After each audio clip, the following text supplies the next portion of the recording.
Today our case brings us to Omagh in County Tyrone in Northern Ireland.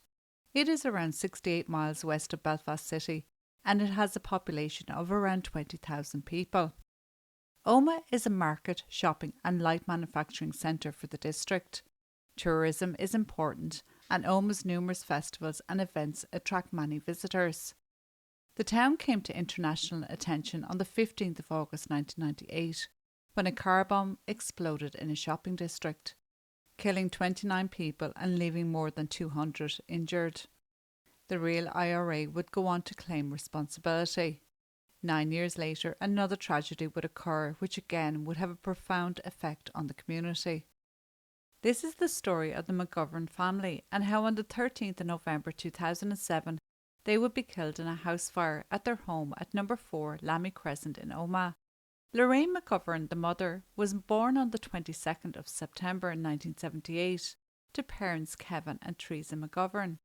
She grew up in Carlock, a townland around 10 kilometres from the small village of Bonboy in County Cavan. There is not much about Lorraine's childhood before she would meet her future partner Arthur McElhill. Because she would only be 15 when she first met him and he was 22. It is not clear how they first met, but what is clear is Lorraine was groomed by this man, and as a result she would go on to have 5 children by him. So all her innocence was taken quite early on in her life. In order to bring this case forward, I may explain to you all who Arthur McElhill was. He was born on the 5th of October 1971 in County Fermanagh, not far from a small village, Ederney. He was born into a big family. He had 8 brothers and sisters, plus his parents Kevin and Patricia. By 1988, Arthur was experiencing some real mental health issues, and this would follow him into adulthood, leading to criminal activity and alcoholism. As he grew older, his depression would intensify, and with that, more trouble would follow him.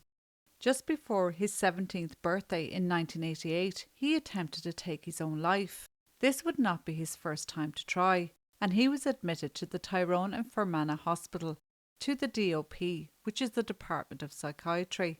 He was assessed and released with very little help or guidance in treating his depression. On the 14th of October, just after his 17th birthday, Arthur tried to take his own life again. This time he drove his car into a wall.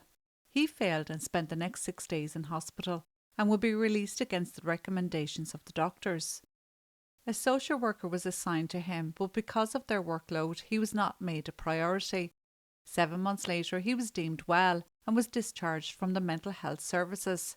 But Arthur was not well, not at all. In October 1992, Arthur, now 21, was travelling with his friend through Omagh when his car was shot at. Remember, this was at the height of the Troubles.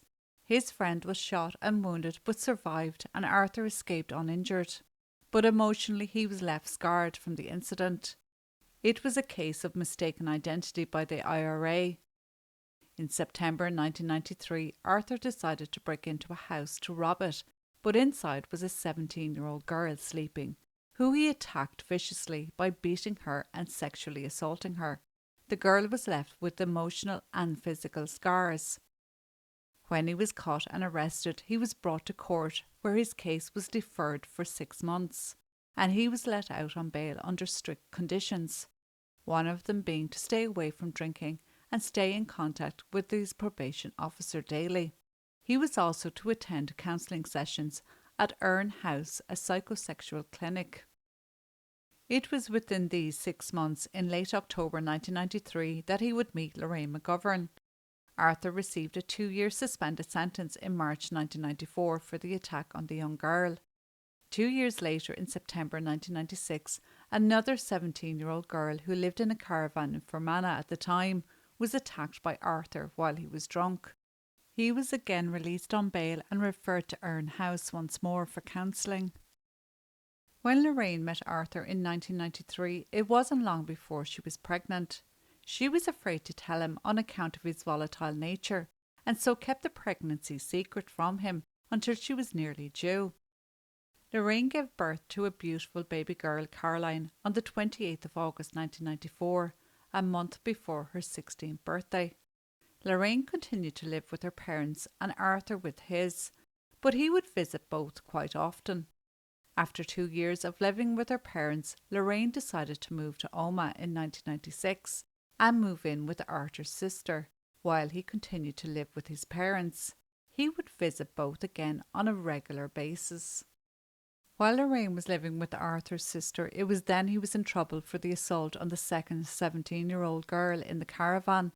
A letter from the probation services to social services regarding the pending court case for this assault by Arthur requested an assessment of Lorraine's situation in relation to baby Caroline.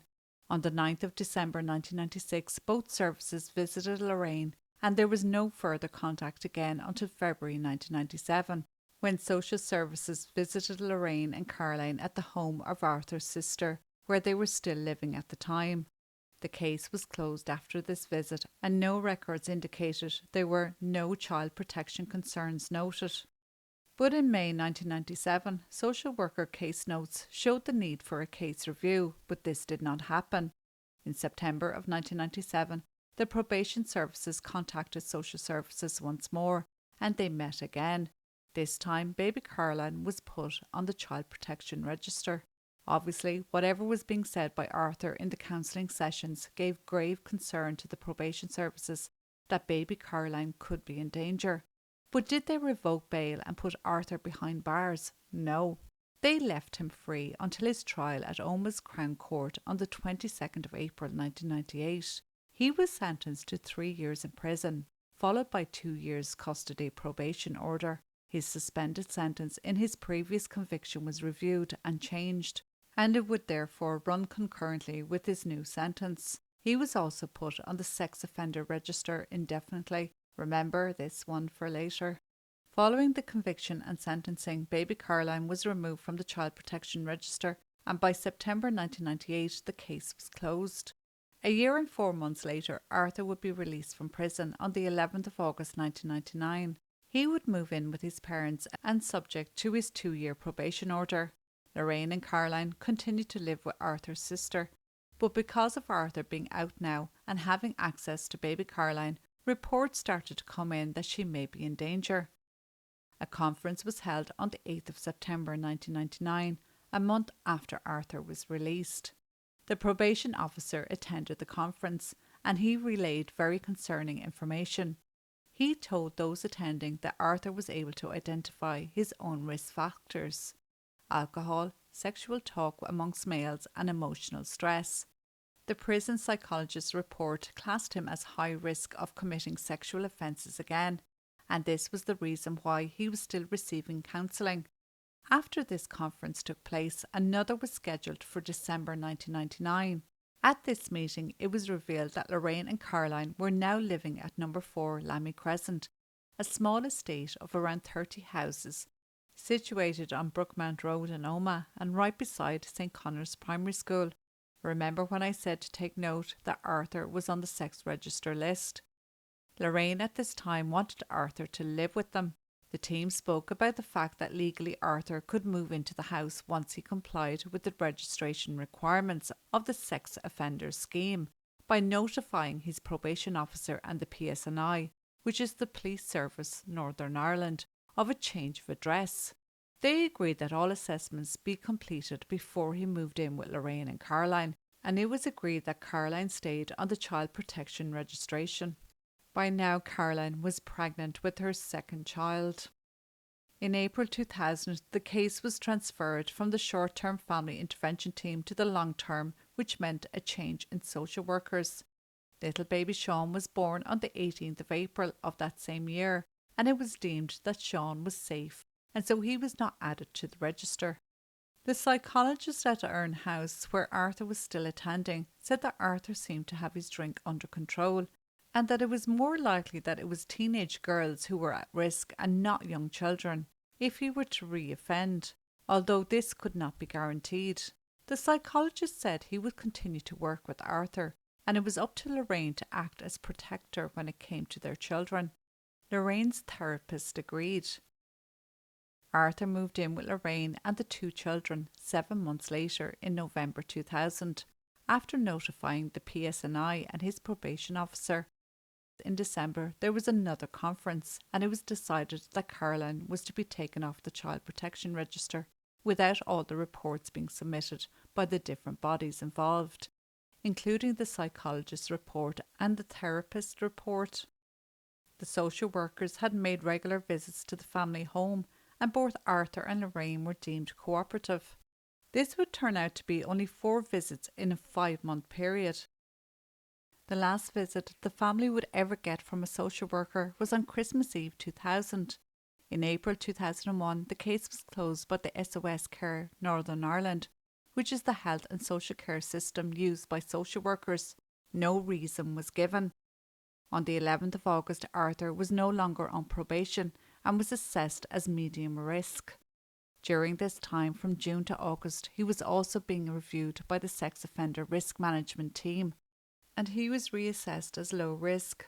On the 26th of June 2003, little baby Belina was born, and Lorraine was diagnosed with postnatal depression and put on medication to help her cope. On the 17th of April 2006, baby Clodagh was born. Less than a year later, baby James was born on the 21st of January 2007, and the family was complete. Soon there would be more concerns when it came to the family. A young girl of 13 and her sisters started to attend the Trust Family Resource Centre, and the family support worker came to know that the teenager, with the knowledge and arrangement by the mother, was staying overnight from time to time at the home of Arthur and Lorraine. This came to be as she was friends with their daughter Caroline. The family support worker had picked this girl up from the house and dropped her back there. She became concerned because it was a different address to the one she was registered under. The mother, who was friends with Lorraine, advised social workers that her daughter was staying at the house because she was going away on holidays at the beginning of August 2007, and that the younger children would also be staying there on and off while she was away.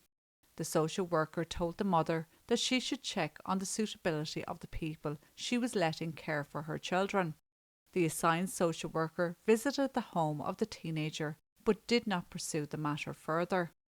But the SOS Care did make checks on the 3rd of August, and it only showed that Caroline had previously been on the Child Protection Register and that Arthur had previously been subject to a probation order, and it did not disclose what it was for and why he went to prison, and the social worker did not do anything to find out.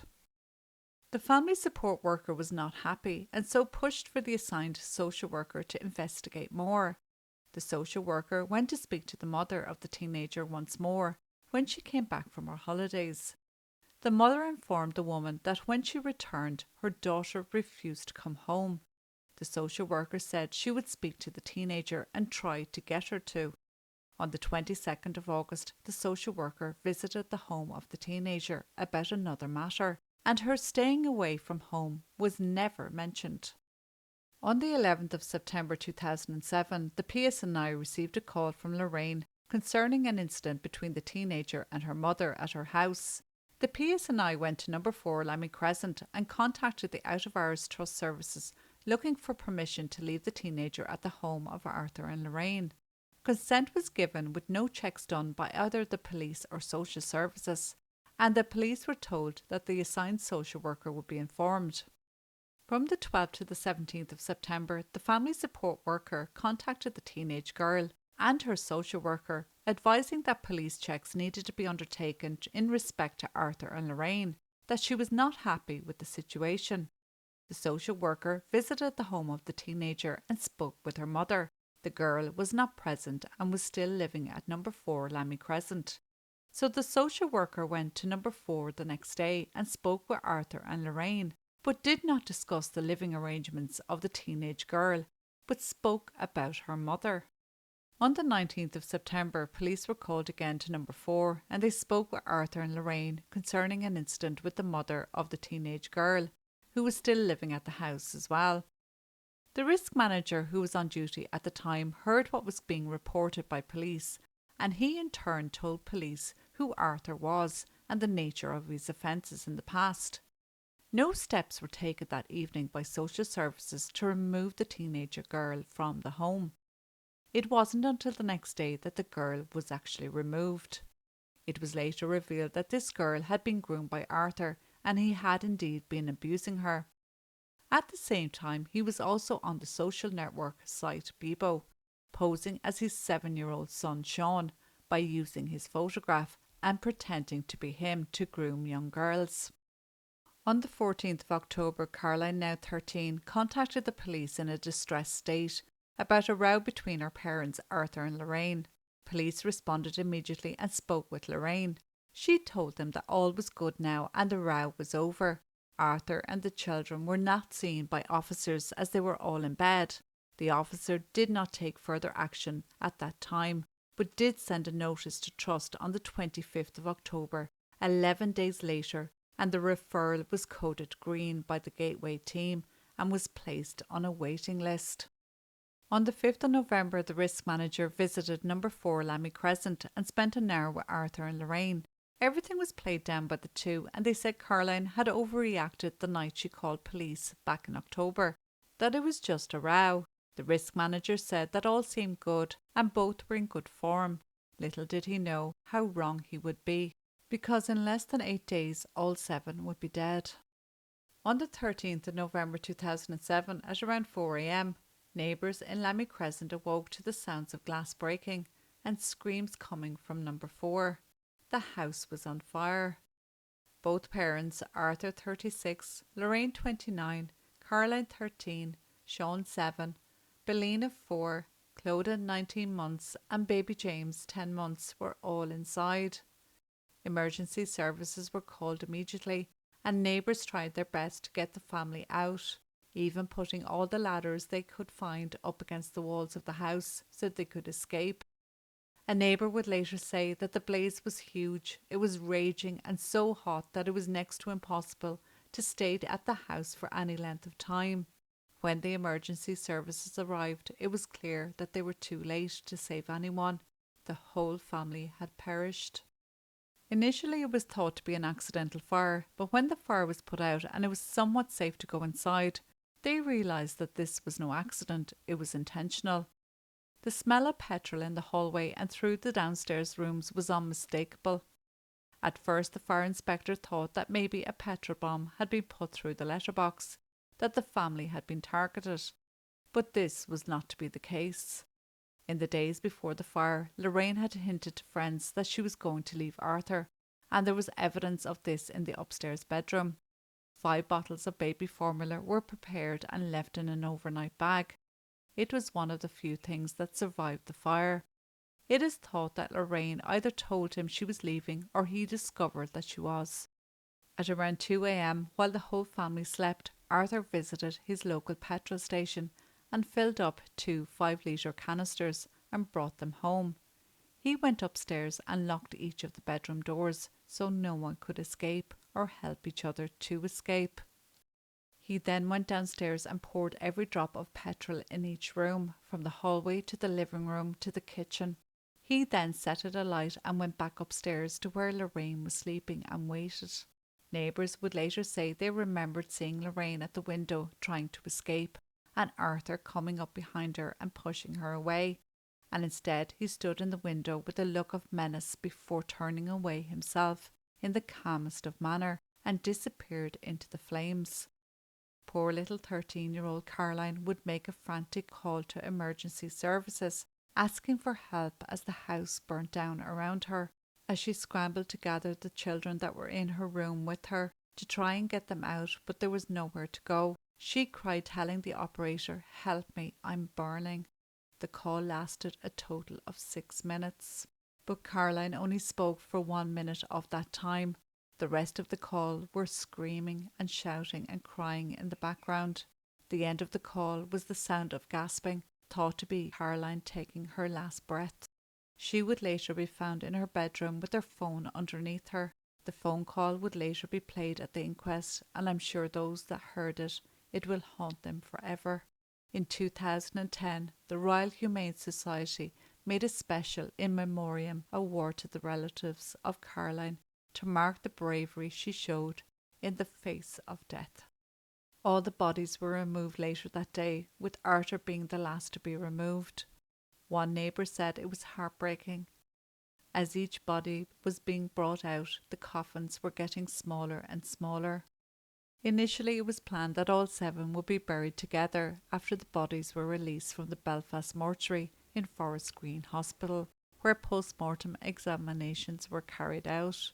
But once revelations that Arthur was the chief suspect in the investigation by police into the fire, things soon changed, and because Arthur and Lorraine weren't ever married, it soon became clear that Lorraine and her 5 beautiful babies would be going home to Carlock in County Cavan with her, and Arthur would be buried in Ederney, County Fermanagh.